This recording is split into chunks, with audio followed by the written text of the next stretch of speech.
मुस्लिम अकलियत की आबादी 17% है, यादव भाइयों की आबादी 14% है। कितनी है? मुस्लिम अकलियत की 17%। हमको बोलते रहो वोट काटने आए हम किसी के एजेंट बन के आए हैं। मैं यादव भाइयों को सलाम करता हूं, वो 17% है, मगर तुमको मालूम बिहार की असेंबली में उनके कितने विधायक हैं? मालूम आपको? बिहार के विधानसभा में हमारे यादव भाइयों के कितने विधायक जीत कर जाते हैं? आपको मालूम कितने मुस्लिम अकलियत जीत के जाते हैं? मैं बहादुरगंज की जनता से, बिहार की जनता से मेरा एक सवाल है, आपको मालूम कि हमारे यादव भाई 14% है, 55 से ज्यादा उनके विधायक जीत कर जाते हैं। आबादी में हिस्सा 14%, मुस्लिम अकलियत 17%। बताओ तुम्हारे कितने विधायक जीत के जाते? बताओ। मैं तो एजेंट हूं ना, आप जवाब दो, कितने जीत के जाते? किसी को मालूम? आपको मालूम? किसी को मालूम? सुनो, सिर्फ 23 जीत कर गए। 17% है और 23 जीत कर जाते, हमको उंगली उठाते हैं, हमको उंगली उठाते हैं। अरे शर्म आनी चाहिए इन लोगों को। 17%, 23, 14%, 55 से ज्यादा। मैं क्या इनका गुलाम हूं? मुझे भी तो अपनी आबादी के बराबर हिस्सा मिलना चाहिए, नहीं मिलना चाहिए? हिस्सेदारी मिलनी चाहिए, नहीं मिलनी चाहिए? क्या हम क्या किराएदार करोड़ अदा करेंगे या मालिक बनेंगे? जब मालिक बनना है तो मालिक की तरह बिहेव करो। ये दिमागों से निकाल दो कि हम किसी की गुलामी करने नहीं आए, ना हम पटना में बैठने वाले कुर्सियों से डरने वाले हैं। हम सिर्फ अल्लाह से डरने वाले हैं, हम किसी और से नहीं डरने वाले हैं। हाँ, जो हमारे बड़े और बुजुर्ग हैं उनकी इज्जत करेंगे, अखलाक से पेश आएंगे। मगर अगर कोई कहेगा कि मैं तुम्हारा बड़ा हूं, मुझसे डरो, मैं कहूंगा नहीं डरता हूं, मैं तुमसे नहीं डरता हूं तुमसे। चाहे मेरी इस राह में हमारी जिंदगी चले जाए, मगर डरना है तो रब्बे करीम से डरना है। इनका मिजाज क्या है कि हमसे डरो, हमारे फेंके हुए टुकड़ों पर जिंदगी गुजारो और हमारी गुलामी करो। ये मेरा मिजाज नहीं है मेरे भाई। हाँ, गुलामी अगर करना है, इन गरीबों की करने तैयार हूं। और अगर मेरे गले में किसी के गुलामी का तोख है, जिसको मैं फख्र के साथ पहनता और पहनता रहूंगा जब तक जिंदगी वफा करती रहेगी, मैं मोहम्मद मुस्तफा सल्लल्लाहु अलैहि वसल्लम के गुलामों का गुलाम। मेरे अजीज दोस्तों और बुजुर्गों, ये मिजाज आपको देने आए। क्या हम हमारे यादव भाइयों की तरह 50 MLA नहीं जीता सकते? नहीं जिता सकते? जिता सकते हो, नहीं जिता सकते? डरिए मत, खुल के बोलिए, जोर से बोलिए, पूरी ताकत से बोलिए, पूरी शिद्दत से बोलिए, इतना जोर से बोलो कि पटना में बैठने वालों को मालूम हो जाए कि बहादुरगंज की जनता खड़ी हो गई है। ये मिजाज आपको पैदा करना है। खामोश रहकर आंखों में आंसू लाके रोने से कोई सुनने वाला नहीं है। अब आंख में आंसू नहीं आएंगे। जो हमारी वोट की चोरी की, उनको रुलाने का टाइम आया है और यहां से बहादुरगंज की जनता आगाज करेगी। मेरे अजीज दोस्तों और बुजुर्गों, फिर कहते हैं बीजेपी के इशारे पर ओवैसी आता है। याद रखो जालिमों, दुनिया में कोई ऐसा दौलतमंद नहीं है जो ओवैसी को खरीद सके। दुनिया में कोई ऐसा दौलतमंद नहीं है, क्योंकि मैं तो बिक चुका हूं, मैं तो बिक चुका हूं जन्नत के वक्त में। तू क्या खरीदेगा मुझे?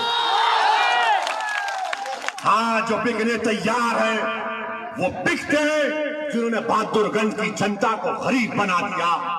वो बिकाऊ है जिन्होंने यहां पर डिग्री कॉलेज कायम नहीं किया। वो बिकाऊ है जिन्होंने बहादुरगंज के किसानों का साथ नहीं दिया। वो बिकाऊ है जिन्होंने बच्चों को शिक्षा से महरूम कर दिया।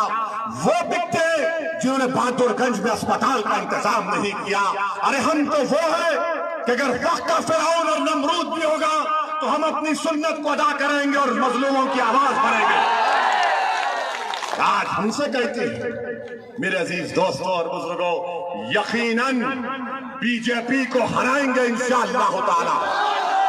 तुम हराए कांग्रेसियों बीजेपी को। हमको फिरका परस्त कहते हैं कि ओवैसी जहां पर जाता है नफरत फैलाता है। बताओ मैंने अब तक जो कुछ बयान किया उसमें नफरत फैलाया या तुम्हारे हौसलों को बढ़ाया? नहीं, बताइए, खुल के बताइए मैं क्या नफरत फैलाया हूं? मेरे अजीज दोस्तों और बुजुर्गों, ये कहते हैं कि ओवैसी जहां जाता है बीजेपी को जिताता है। अरे हैदराबाद और तेलंगाना में हमारे कितने एमएलए? 7 एमएलए। हैदराबाद में हमारे इसके 7 एमएलए, कोई मिनिस्टर नहीं है। मगर जब हैदराबाद में बाढ़ आई, 48 घंटे के अंदर जो 17 लोगों की मौत हुई, 48 घंटे के अंदर मरने वालों के एक एक परिवार को 5-5 लाख रुपए का चेक हम दिला दिए। हमारे हैदराबाद के कॉर्पोरेटर्स हैं, यहां पर एमएलए बलाला साहब हैं, ये आइए, मलकपेट के एमएलए हैदराबाद के। आपको मालूम है उन्होंने क्या किया? इनके क्षेत्र में विधानसभा में पानी आया तो इन्होंने अपनी एक विधानसभा में जिस घर में पानी आया था कितना मुआवजा दिलाया मालूम आपको? 16 करोड़ रुपए, 16 करोड़ रुपए दिलाए। और यहां का विधायक नहीं, अवैसी बीजेपी का एजेंट। अरे तू क्या, तेरी जमात क्या, जूती पे रखते हैं तुझे? गरीबों को मुआवजा नहीं दिलाते। 16 करोड़ रुपए हम जाने के बाद इनको रोक के पूछ लीजिए। 16 करोड़ रुपए खाली एक विधानसभा में। जिसके घर में पानी आया बोले 10,000 कैश ला कर दिए गवर्नमेंट। हम जाकर 7 एमएलए हमारे चीफ मिनिस्टर को बोले कि करना है। चीफ मिनिस्टर ने कहा बिल्कुल करूंगा। 24 घंटे में ऐलान हुआ और पैसे देना शुरू कर दिए। ये ताकत होती है, ये ताकत होती है। मिनिस्टर बनना ताकत नहीं है, गरीबों का हक दिलाना ये ताकत है। तौसीफ साहब, तुम मिनिस्टर तो नहीं बनोगे इंशाअल्लाह ताला। मेरा अंजर नहीं, इस बहादुरगंज की जनता का विधायक बनेगा और अल्लाह उसको मंत्री से ज्यादा इज्जत से नवाजेगा।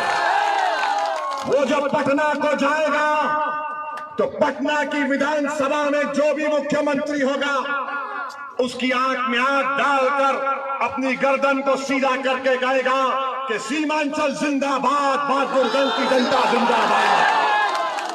ये काम हमको करना है। ये कांग्रेसी हम पे इल्जाम लगाते। बताओ, बिहार में 40 लोकसभा की सीटें, कितनों पर तुम और राजद जीते? कितने जीते?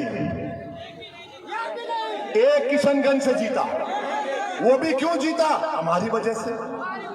अगर हम 3 लाख वोट नहीं लेते, 3,25,000 जेडीयू लिया, 3.5 लाख कांग्रेस लिया, अगर हम नहीं लड़ते तो वो 3 लाख 2 लाख से जीत जाता। अरे हम लड़े तो जीते ना।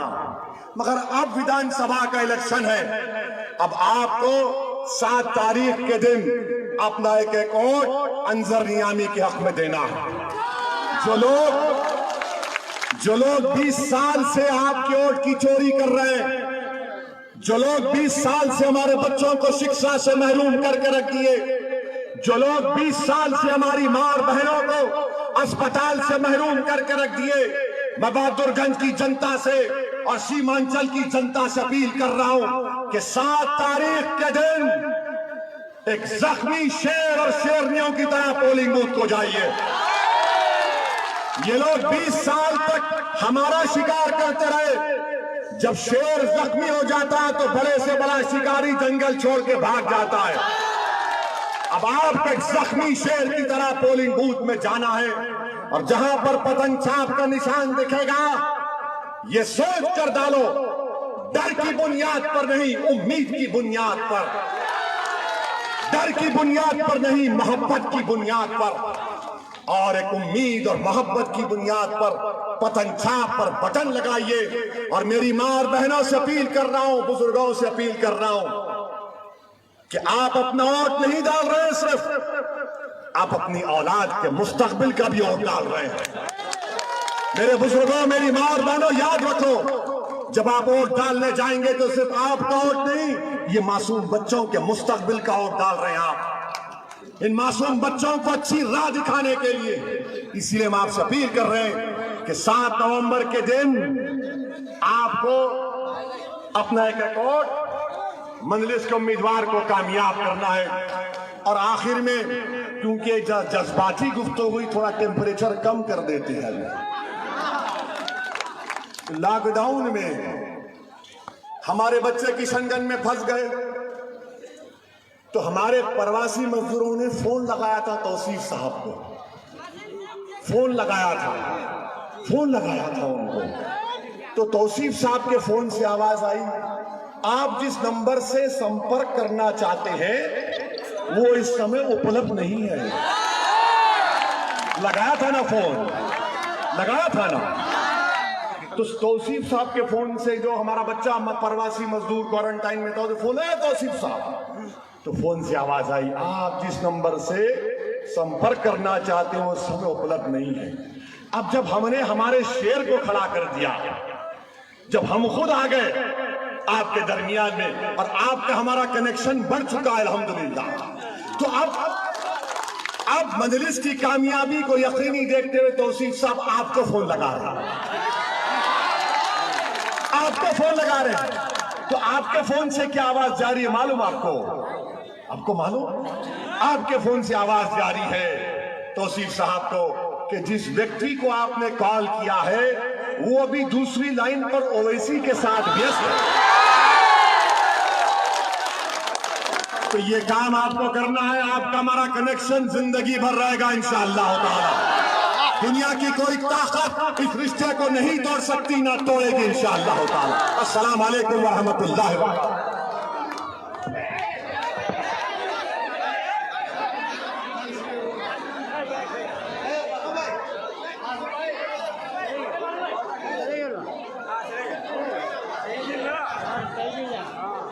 हजरात, आप लोग रुक कर जाए, क्योंकि हमारे जो बहादुरगंज विधानसभा के जो एमएलए है जनाब अंजार नईमी साहब, वो अपनी बातों को रखेंगे, इसलिए सभी लोग रुक कर जाए।